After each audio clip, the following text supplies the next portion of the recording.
Akko has her adventure with Constance, which results in a kaiju battle. Diana also deciding to lead Luna Nova?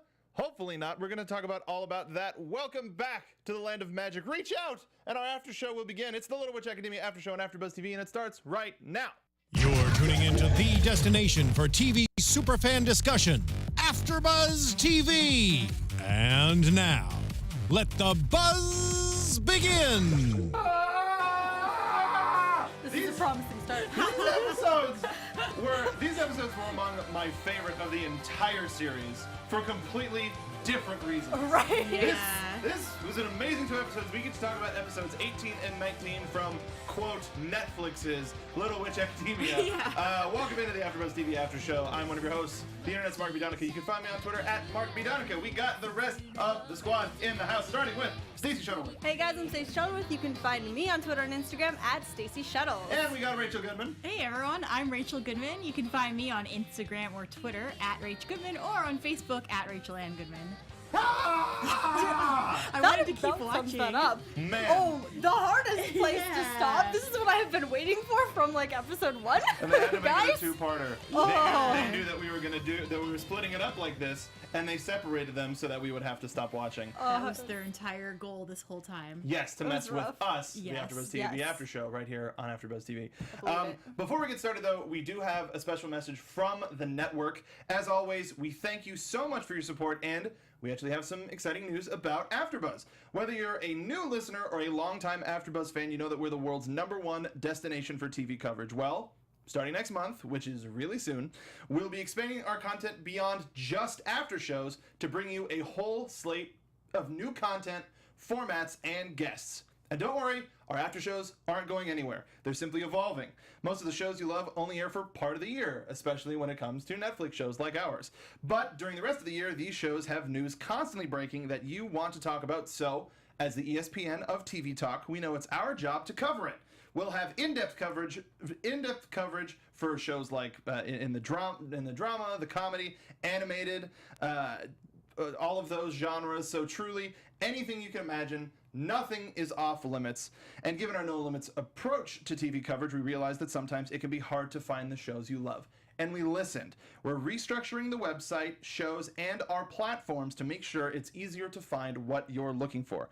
Our YouTube channel will now be divided into 9 sections by genre: drama, comedy, reality competition, wrestling and sports, animation, shout out, sci-fi, fantasy, superheroes, red carpets, and lastly, our own featured and original content. There's a lot to be excited about, but it won't happen overnight. As we develop, we'll be experimenting to cater to your TV desires, which means your participation and feedback will be absolutely essential to deliver these custom shows. To keep up to date with everything, be sure to sign up for our monthly newsletter launching in September and check out our show AfterBuzz Weekly with Megan Stecker. Make sure, please follow us on Twitter, everything for all of these updates. And, you know, the anime shows are few and far between, so if you want something a little bit more substantial week to week, now's your opportunity to demand it, and we will do our best to cater to your desires. So we've got this new direction coming from AfterBuzz TV starting next month. Sign up to the newsletter for more information. But I digress. Right now, we're going to be talking about Stand Ship Takeoff. Holy crap, we got our life-changing field trip with Constance. We did. I was so excited. Yeah. We were just kind of talking about that too, right? About her having other adventures with some of the other kids. It was that far-off dream, and they were like, Yeah. no, here you go. Enjoy.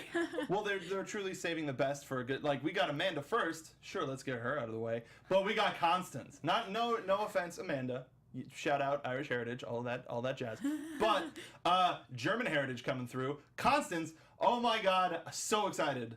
What did y'all when we found out that this was going to be Constance's episode? What were your initial thoughts? I wanted to learn more about her background, and you know, we kind of got a glimpse, but I still wanted to know more. But I didn't know what was going to happen. Obviously I didn't think it was going to turn out how it did, but I had no clue what direction the episode was going to go in. Man, poor Constance. Just as far as personalities go, like being Akko'd, I guess. Just having Akko.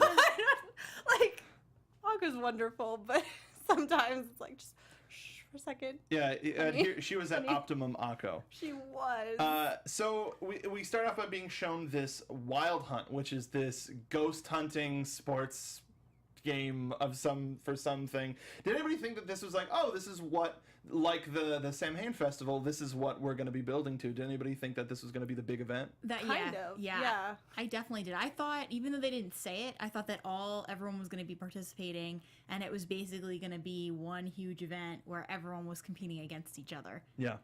That ended up not being the case. We found out that the final event was going to be coming to Blytonbury, which is real close by the school, and it seemed to intrigue Croy a little bit too much for my liking.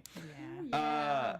Now when Akko first breaks into, and I will say breaks into Constance's lab, oh boy, did we get a sweet future theme park ride out of this. We got the crazy minecart that goes all the way to downtown London under Tower Bridge. Holy crap! Why not? And why not Constance? And why? Yeah, if it's gonna be anybody, it's gonna be Constance. I love how right before she goes into this room, I think it was Lotte who mentioned, oh yeah, she got this special permit. Yeah, well, that permit included a secret dark chamber for her to work. That is quite a permit. And a budget of some sort. Just whatever, dude. Man. Now, being the first time anybody has Akko disrespected her wishes and her space by being there. Now, on the same token, I think our girl Constance went a little crazy by pulling one of her magical guns on her. And you get the hell out. She did not handle it quite as well as she could have. But very characteristic for her, though. Absolutely. Get the hell out or I'll shoot you. I don't even know what kind of gun, like if it was an actual gun. It looked like an SMG. It looked like a straight up magical submachine gun. Some kind of taser. We got an SMG here. Oh, man. No, she went straight for the big guns. And despite... that's skipping ahead a little bit. But she decides that no matter what, she's going to help her because she ended up breaking one of her standbots. Even after finding out that she has a legion of standbots, she's like, nah, but I broke one. I'm going to make it up to you and be real disruptive. I'll go with her pure hearts that ends in chaos. Yeah, and it was hilarious how much she was doing that was so wrong, too. Like, it's one of those things where... something that was a phrase that was brought up to me recently. The road to hell is paved in good intentions. And oh boy, was Akko speeding towards hell. Because she had all of the best intentions. But you just gotta peel it back. Even in my notes I wrote, Akko, chill you poor girl. Yeah. But she's rightfully put in a cell. She's like, know what? No, Chill. I'm gonna be a cute mouse again. I think they deliberately did that to be like, oh, but she's a mouse again. Can I just say, like, that she's getting really good at that power? And I love how she was like, squeak. It's her little catchphrase whenever she turns into a mouse. We gotta have it. Well, anytime she turns into an animal, we have to have the noise that establishes how she's going to be speaking. Even though later in the episode we got Penguin Akko. I loved we that. just had that like not even a line of anything, but it's like, that's what Penguin Akko puts out like. That's it. Yep. Now, she ends up sneaking into where the ship that Constance has been building is currently under construction. Finds a whole bunch of plans and memories and designs on the wall, including a picture of what seems to be Constance and her parents in front of a cruise ship, which honestly to me looked like the Disney dream, because very few cruise ships do the stars across the front of it. Mm-hmm. I think she was on a Disney cruise, and she wanted her own magic ship. It's a great headcanon. I'm there. Well, no, dude, because, like, seriously, this show has dealt with versions of magic and presentations of magic from all culture, and a way to subtly bring Disney magic into it. I mean, for the love of goodness, we got Sabrina the Teenage Witch the past couple episodes we were covering, where Salem Saberhagen seemed to be the only male student that ever was brought into Luna Nova. But yeah, that's what it looked like to me. So some sort of a history with her and ships and magic and trying to recreate all of that, but despite that, booted right out again. So I found myself, especially during this moment, wondering what Akko's past is actually like, because we really haven't seen her parents. We don't know what her home life was like. And the fact that she would say that she's very similar to Constance makes me wonder if there's something we don't know that's a little bit deeper. Well, it was put very general. It was put in the sense of, I have a dream that is my central driving force, and you have a dream that is your central driving force. And even being that general, just I hand it to Akko for just being a shining beacon of positivity. But despite that, still, no matter who, and we see it even more in the next episode, trying to find the similarities and the friendships that she can build with people, no matter who they are, where they're from, no matter what walk of life. And it was very nice in this episode. Yeah. It's very nice in every episode, but damn, that girl is way too way too energetic for her own good. Oh, yeah. Yeah. Because even when Lotte and Susie were like, hey, Please chill. you should probably chill. There she goes again. Exactly. Let her do the way she wants. Let her do things the way she wants to do them. Not to intrude. But something breaks on the ship, which leads you to get an egg beater. But it's made out of orichalcum, which is a magical element that we don't know much in this series, but I recognize it from Kingdom Hearts. So A crime in high fantasy anyway. Yeah. But we find out that due to Akko's affability and just overall excitement and general pleasant nature, and willingness to talk, they end up making an agreement where Akko goes and finds all of the necessary ingredients that she wants for the ship. Did anybody think this was going to be longer than just like a little sizzle? Did anybody think this was going to be a Sizely adventure for Akko? To get the actual To get the stuff? I did it first, and then I was like, oh no, it kind of seems like they're gonna power through this in one episode here. And I'm kind of glad they did, because what was it, a couple episodes ago when she was trying to get the ingredients to cure everyone who was kind of, turning into a bush. Yeah. So I kind of thought it was nice that they didn't do the same thing, because then that would have felt a little too similar to the other episode. But I didn't know how long this was going to take. I didn't even at this point, I didn't know exactly where they were going in the episode until we got there. Yeah, and I'll bring this up at the end, but Miraculous Corazon left something on Twitter that might make things might send things a little bit into a deeper dive, but who knows? Now we I'm just looking forward to my notes and getting really excited. But when she referenced the chariot card, did anybody think that we were going to get a word out of this, or if it was just a thing? I wondered if we were going to end up with a word by the end, but at this point, I think I just kind of I just kind of thought, okay, well, this is great that once again she's able to pull from a chariot card. And that this, above anything else, that's been one of the main things that's helped her while she's been here. And all the other students and witches who've always been saying, oh, well, chariot's controversial, don't follow her. It's like, okay, well, for someone who's so controversial, she sure is helping another student very well. And just often. by, yeah. And not even Ursula, just the actual cards. So we got... After she ends up picking up all of the items, Akko's she's got a drawing of something. And the stand-bots are making fun of her for it, but Constance gets one good look at it and just goes into a frenzy of just making plans and just sketching it out. And they've made a connection now. Like, oh, you can imagine from what we get in this episode, if Constance is ever in a bind, just goes like, hey, can you just make me... I need a plane. Just think of a plane, like a person plane or whatever, and then let me see what you get. What you get for me.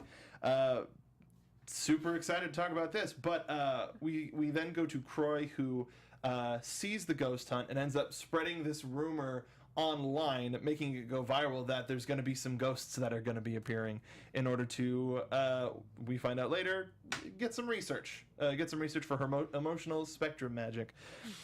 Oh boy, it's and then we get to the night of the Wild Hunt, and Miraculous Corazon brings up a very interesting point. The hunter that we see the most, who's got the big fur covering, or I should say they, that has the big fur covering their eyes, and we only see sort of like the bottom half of their face, shares the exact same jawline as Andrew. Now, it may just be for a style purpose, all men have the same jawline. Who knows? Because it doesn't necessarily make sense to me that Andrew would take part in a magical thing despite all that would be too big of a swerve for me. Yeah. I think, If all of a sudden he was so sort of anti-magic, and then 1, I like magic. 2, what's the first thing I can do? Oh, it's a ghost hunt. 3, I need a fur. 4, and it just doesn't it's very look complex. Powerful. Yeah. I agree with you. I don't think that is Andrew. Maybe a relative.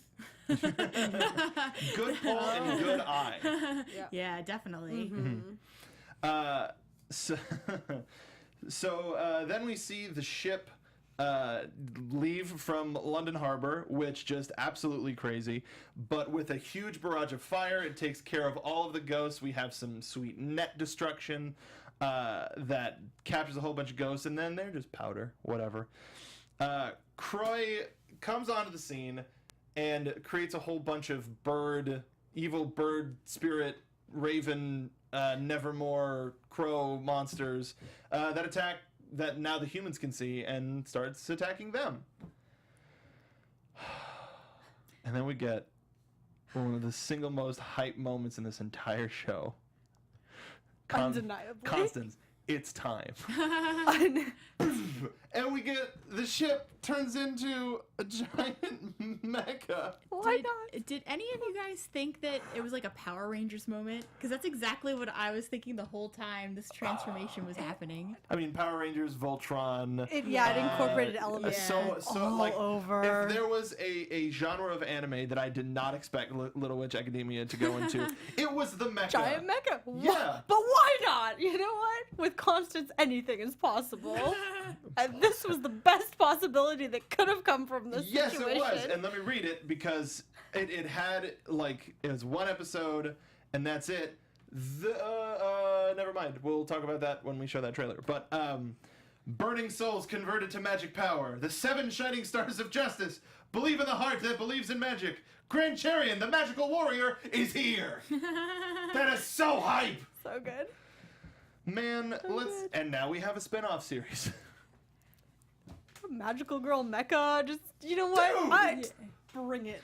Especially Bring it. sort of like how the credits to My Hero have the fantasy. Which I want as an actual, at least episode. It's the greatest. Now I want an episode or an OVA of this where it's a mecha anime. The mecha goes and has its own adventure. Yes. Like the broom. And then it involves the other girls in some way, shape, or form as like techs or this or that, but it like And yes. I mean, they could always bring back the ghosts and do more with that any day too. any monster, like the dragon, any of the monsters that Croy has made or will continue to make. Jason Potter in chat. I never knew I needed a Gundam in my Little Witch Academia until I received it. Exactly. Yeah, that's Sometimes true. the shows do know better than us. They give us what we need, even though we don't know we need it. There was a really interesting interview with the directors of the show back in March that I just found about involving other cultures and other cartoons and making the show that much more dynamic and that much more interesting to more people. And I would highly recommend it. I forget what channel it's on, but it's done by Ego Raptor from Game Grumps. It's a really good interview. Highly recommend everybody go check it out. So nobody expected a mecha. I kind of suspected when Akko got all crazy with the plans, I was like, that thing's gonna transform. it's gonna transform. It's gonna be a giant robot, and I was real excited. Flipping Omnimon over here. I was like, this is a ridiculous idea. Yeah, as which soon as means it's probably what she's doing. And that's exactly when she was talking about a robot, when she was talking to the little bots. Yep. I was like, yeah, that's what's happening here, is that she came up with plans to create some kind of morphing for the ship. Oh yeah. Yeah. Akko was ridiculous enough to make that happen, and Constance is like, oh my god, I would have never thought of actually doing that, but now that you've introduced it, here we go! Well, here's also the mechanical brilliance of Constance is she had the ship built, and then she retrofitted it to have a mecha in it, which is remarkable. And that she did it in that short amount of time, too. Everything was done. She could have been like, forget that, whatever. She's like, this needs to Ship's ready happen. to go. Child's play. Right? She was like, yep. So with the fact that we got a Kaiju, Power Rangers, Pacific Rim, and Zoids, whatever giant robo you want to pick, how did you expect all of this to go upon seeing it? I was too mind blown, and I was just sitting and watching like it was Saturday morning. I was not thinking ahead at this point. I was just like, I'm gonna see some awesome robot fights right now. So the show has, I don't know, sometimes it ends in a way that I expect, sometimes it doesn't. So I didn't know if she was going to win or lose at this point, but I was wondering if Croy was going to get revealed for exactly what she was doing, and either way, though, I wasn't sure how this was going to end. Yeah. The hunters get called upon and infuse Charian with magic. They go 120%. The miracle, magical, shining tornado punch wins the day. Yeah. And then the robot breaks apart because it has no power left. Too good to stay for long. Yeah. I have a feeling we're going to see it again in some way, shape, or form. Wink. Ursula confronts Croy. That's what you were playing the whole long. Yeah, just try to stop me. Classic, like, hero-villain talk, but it was still really good. Constance, in a show of thanks, makes a training wheels broom, essentially for Akko. Sail. Yeah, that was hilarious. Like, I thought it was just going to be the sail, so it's like, all right, jump off of someplace high and wish. Good luck. Yeah. It'll last you for a few minutes. But then just tiny little... She's finally flying. And she was so grateful for it. And then it's hilarious too. It kind of looked like it was going faster, and then when they pulled away and showed us a shot of it from afar, it's crawling going along. like real slow. Girls, I'm flying! I don't know if you can... Pretty pathetic. I don't know if you can call it flying. Quite flying. Now, before we move on to the next episode, something throughout this entire episode that we were sort of presented with is the idea of Constance's form of communication. Now, we heard her making noise and verbal reactions of some intent throughout the episode, but mainly she held conversations with a chalkboard. And at the end, we have this moment where it looks like maybe she's gonna say thank you. Maybe she's gonna say something, and she ends up smiling it off and just looking happy for the first time. Right? It's like the first smile we've ever precious. seen, from her. So what do you think is up with Constance and her form of communication? Well, in general, I just want to say too that everyone's starting to respect Akko a lot more, and including Constance. And I think that I couldn't say why exactly she's not speaking, but maybe it's because she had even though her parents looked very nice and happy, maybe she had a very strict upbringing where she wanted to always impress them, and so she's just so serious that she doesn't waste her time speaking when she could be doing something. There has to be a reason why she's so good at what she's doing, so clearly she's had a lot of experience. What do you think, Stacey? So, I'm not entirely sure where I think it comes from exactly, but I do think based on the little bit at the end that it's not that she is unable to speak. It's more of a choice, not necessarily a choice, but she has the capability to speak, but does not. And I don't know, she keeps that picture of her parents and her, and maybe it's more than just, oh, this boat was awesome, I want to build it. There might have been, that was like her last memory with her family or something like that kind of traumatized her and brought her, or, made her decide not to speak Mm-hmm. and to be a serious little girl. The only thing I noticed with that picture is that Constance was still not smiling. So she, something could have happened, definitely, but in the picture anyway, she looked exactly the same. Yeah, so She was still a somber little girl. Yeah. she may have had that type of temperament for some reason or another, and it may not have. Like, we could do an entire season on each character and still probably not understand as much as we do. But I agree, Stacey. I think it's something more along the line of her choosing not to speak, and I do like the theory of she's just too busy to need to speak. Yeah. Like, because she didn't rewrite anything. She wrote "I work alone" and she didn't erase it right away. She just kept it so that she could just show it Whenever right she to her. needed it. Should have just put it on Yeah. her back or something. But yeah, I more than likely will not be at the end by the end of this season. But I would love to see more of Constance and all these characters. Man, Yeah. if we were so lucky to get deep dives like we got into Susie's, literally Susie's mind, Literally. All Susie all the time. and it still didn't get us too much closer. Not to at all. understanding her. But I don't know if we'll be getting any more deep dives into the subconscious, but Constance's would be near the top of the list for me. Just because we were given so little, but also so much at the same time. All right, now before we move on to our next episode, we want to tell you about iTunes. We told you about our new direction moving forward. Something that will help in keeping shows like this on the air is by going to iTunes and keeping us rated high. If you look for Little Witch Academia, we're not the #1 result. Dang it, we should be. So make sure, if you haven't gone to iTunes, please leave us a review and send us a picture when you do, so that we can, or let us know when you do, so we can keep an eye out for it, and we will read it on the air. We didn't get any new ones from this week to last week, so next week is our last set of after shows. So please send us some reviews, and it will help us here at AfterBuzz to form the new anime future, if there is one. But it'll definitely help. So make sure to head to iTunes, and then after the show today, once the stream is over, head on back, leave comments, we will read them, and it's a good time. It's a fun time. All right, we're a little low, well, not super low on time, but there's a lot to unpack in this episode. Cavendish, we got a lot in this bumper. Yeah. We got, first Oh of my all, God. adorable little Diana. Yeah. Then you saw Mom in bed. Oh, That yeah. couldn't have been good Well, news. I knew instantly where that was headed, what the dark, troubling past was.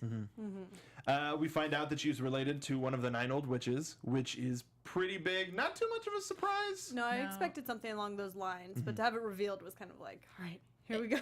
Now it all makes sense why she's doing the research that she's been doing too, especially being related, and everything has gone back to the 9 witches. So to me, it makes sense, and it said a lot about her. Especially with her mother's dying wish to, essentially, it could be interpreted to finding the 7 words and opening the door to a new frontier of magic. And to which my note right after the scene was, "Oh no, sad episode." Especially when Akko comes across Hannah and Barbara crying. Yeah. What could, and these are the same girls that bully Akko. These are the same ones that put her down, make fun of her. But Akko, being the person that she is, isn't, "Oh, they're crying. Good." We were, Yeah. but but we're not as pure. But we find out both through Hannah and Barbara and Diana's meeting with the faculty is that she has to leave school for one reason or another, and we find out that she is to return home to become the quote head of the family, and Akko is not going to let it happen. Yeah. Not having it. Pure Akko, typical fashion. I knew in that moment she was going with her. Yeah. It's like, Akko's not letting this happen. We can trust her to stop this. Whether she wanted it or not, Oh. Akko was gonna go. She's gonna get there. What did y'all think of the scene at the tower right before Diana was leaving? I mean, it spoke volumes to both who Diana is and Akko. We got to see more, a little more like candid side of Diana, because she kind of finally let go with Akko, even after insisting about all the tradition and upholding it. And because she tried to keep it together and tried to keep from like actually giving any personal kind of feelings away. And then Akko just Nope. Akko. Yeah. I think what I picked up the most from that scene is when Akko said, "I can't lose my rival," and Diana said, "Well, you've never been my rival."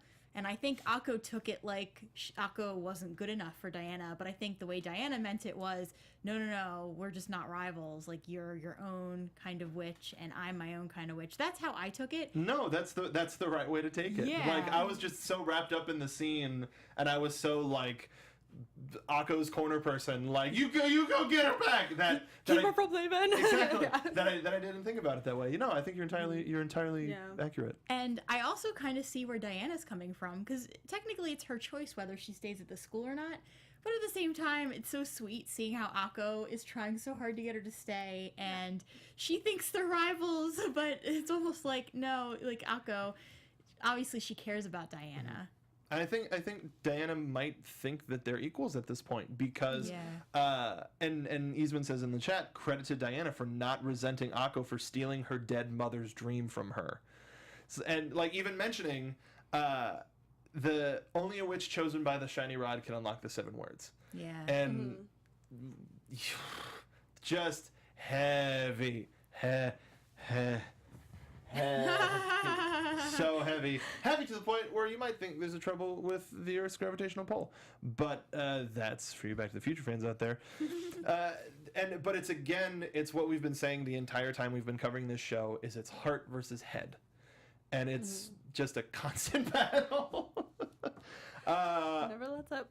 No, Akko, if you couldn't tell, Akko definitely wants to try to bring Diana back. And Ursula, Lotte, and Susie all support her.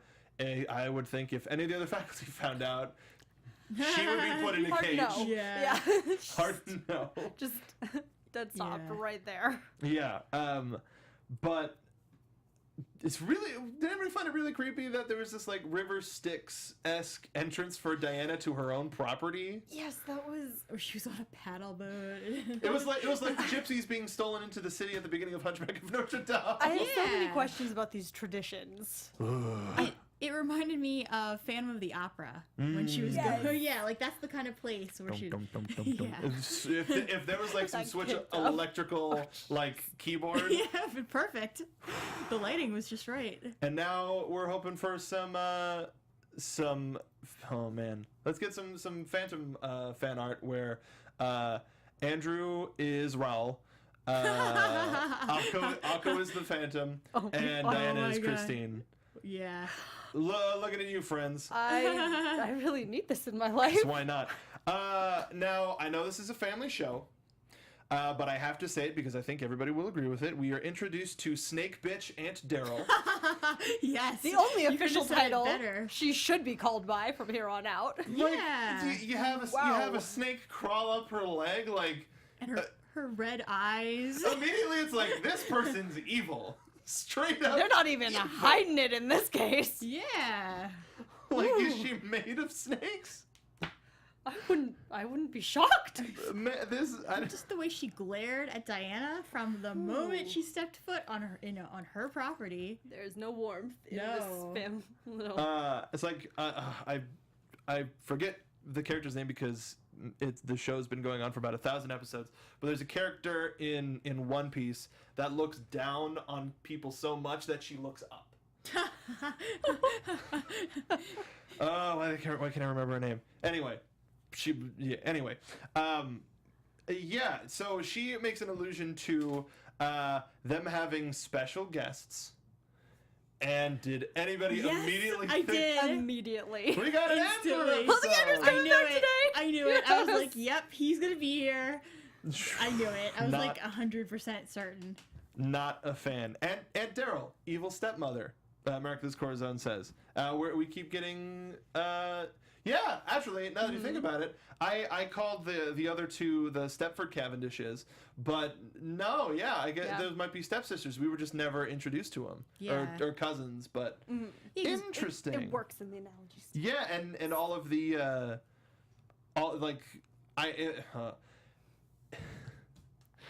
I think there's gonna be a lot more Cinderella next episode. Yeah, that's a really good thing. When so Andrew ends up picking Akko, who's hitchhiking. It's like, you just got a brand new broom. Why aren't you taking that out? Don't want to be too conspicuous, I guess. Wearing her full uniform and witch's hat. Yeah. The shiny rod poking out of her bag. No, very inconspicuous. It was hilarious. Okay? No one will suspect anything. Yeah, and like seeing her slouched between Andrew and his dad too. Mm-hmm. I'm so surprised that the dad even agreed to pick her up based on the fact that yeah, like Well, especially in the car. Isn't this the girl that ruined our party? Yeah. Yeah, but everybody had fun, Dad. I guess he doesn't know about any of the other things that they've been up to. Nothing at the school. No holy grail. Yeah, so as far as he's concerned, she's just the kind of weird witch that showed up to his son's party. Mm-hmm. I might have to save that for we've got more of the episode to cover. I had a little bit of news. I'm going to save it till the next episode that we do, just for time's sake. But Diana is treating her to guests. Is like, no, that's my friend. She's staying. She gets attended to and ends up being put in Diana's 11th birthday dress that was given to her by her mom. Yeah. And she finds out that Akko lost both of her parents and realizes, I said some really bad things. Because Akko's a good person. And we see that Diana has one of the rare chariot card that Akko never had. Yes, Yeah. she does. And that obviously she's a Chariot fan, or used to be, and just doesn't want to admit it. I think, and now it, like, in one turn, it's like maybe being a Chariot fan was so that she could find out about, or maybe like what came first, her magical destiny of unlocking the 7 words, or being a Chariot fan. Yeah. You know, yeah. or did her mom introduce her to Chariot stuff so that she could start learning young? That we don't know. This is a 2-part episode. We find out that Andrew and his dad were invited there for a private auction of family heirlooms. We're shown a mermaid scale candle, a mithril chess set, which looked pretty boss, and the tapestry of Beatrix that we saw at the top of the episode. Yeah. Who are these women? Oh boy. And I mean, Pure evil. Diana has almost never been anything but calm, and she was fuming. Like, I think I could literally feel the steam coming off of her. Yeah. Oh my gosh. Well, no, there's no respect. Yeah. Who disrespects their family in that nature? Like, Yeah. and they bring it up in the episode. What else have you sold? Like, what other precious family heirlooms have you sold just to keep this place afloat and not be in good spirits? I don't like it. But before the event that happens only upon a celestial thing, which again shows why Diana is so good at reading the stars, because she's been waiting for this event for so long. And right before that happens, credits. I was so mad! Oh, I knew they were coming to. I was like, oh, there's no way we're making it through the ceremony. Please, just give me this. I can't watch the next one. And then bam. Yeah, I was like, oh, no. So, final thoughts on this episode before we get the dramatic conclusion in about 5 minutes. I'm so happy we finally got here. Yes. Yeah. Anything with Akko and Andrew, I'm a fan. I definitely ship them, Oh, I'm so especially now. conflicted. I'm super conflicted about that. I do too. But also, But at the same time, Akko's the Phantom, Andrew's Wall, and Diana is Christine. it creates some problems here, okay? And it'll be real cute. And I don't like Raoul, so that's my opinion of Andrew. I also Anyway. hate him. Yeah. I like the Phantom better. Yes.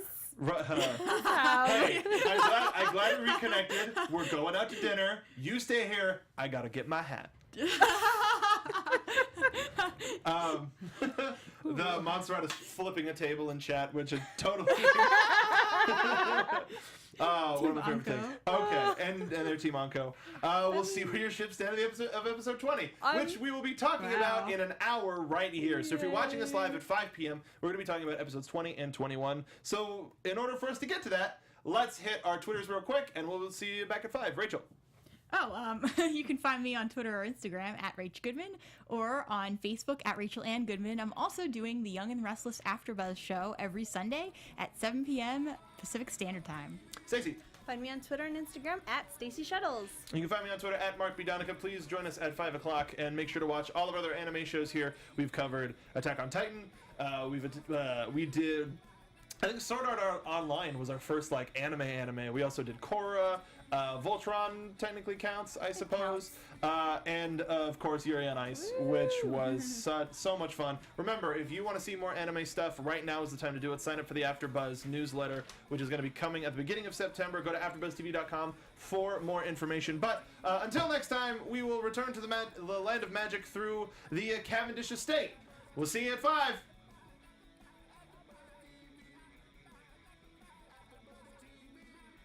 From executive producers Maria Menounos, Kevin Undergaro, Phil Svitek, and the entire AfterBuzz TV staff, we would like to thank you for listening to the AfterBuzz TV network.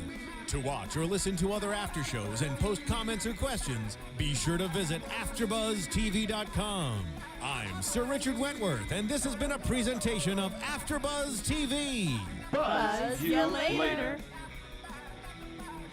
The views expressed herein are those of the hosts only and do not necessarily reflect the views of AfterBuzz TV or its owners or principals.